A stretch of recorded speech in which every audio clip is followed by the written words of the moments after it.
Bom dia, meus amigos, tudo bem com vocês? Hoje eu vim contar a parábola do mordomo infiel.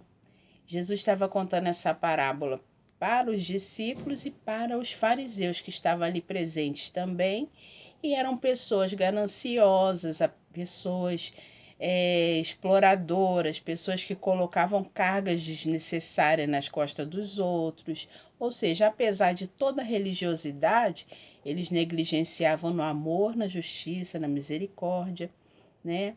E Jesus aproveitou a presença deles para contar essa parábola que dizia que um senhor feudal, né, que era o dono de muitas terras, de muitas riquezas, ele contratou, né, servos camponeses, e aí ele dava um pedaço de terra para aqueles servos. O sistema econômico da época era o feudalismo, né? Então o senhor feudal dava um pedaço de terra para o camponês e o camponês morava e produzia naquela terra.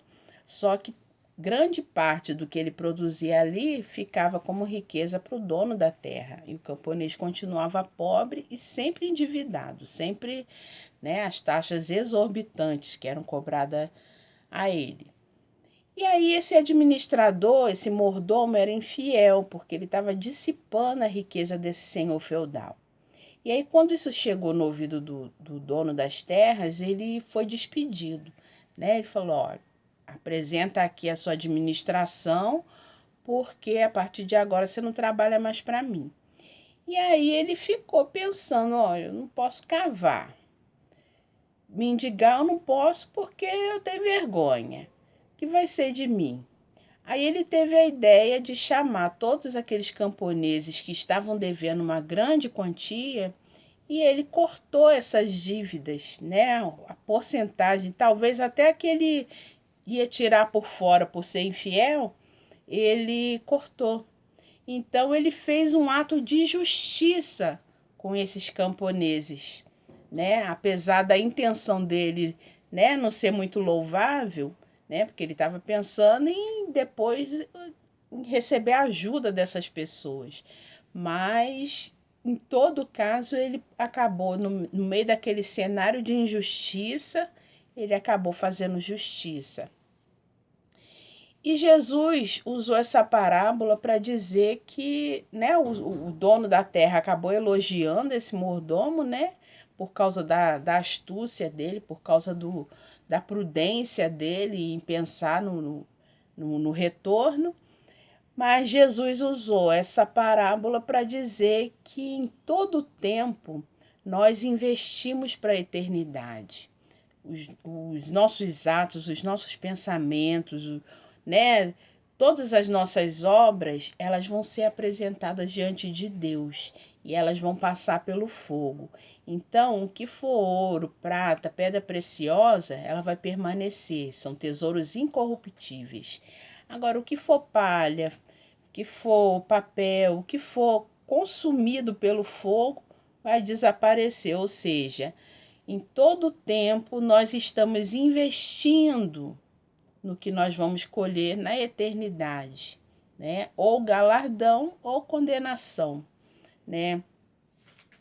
E querendo ou não, aquele homem, ele, né, é um personagem de uma parábola, a gente, né, ele nem existe, nem existiu, mas ele serviu como exemplo para dizer que apesar de ser infiel, ele fez um ato de justiça que foi imputado a ele, né, para a eternidade.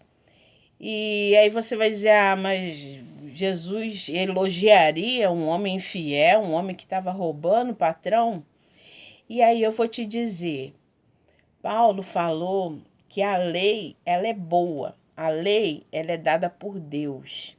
Porém, é através da lei que nós descobrimos que todos nós somos devedores, todos nós somos endividados, todos nós somos réus, todos nós precisamos da mediação de Cristo, todos nós necessitamos do Salvador, porque a humanidade está toda no mesmo patamar. A diferença é que uns vivem nas trevas, ou seja, vivem cegados ainda, né, nos seus delitos e pecados, e outros já vivem na luz, ou seja, já receberam a revelação de que Jesus pagou o preço. Mas, no frigir dos ovos, todos os homens estão no mesmo patamar de devedores, né?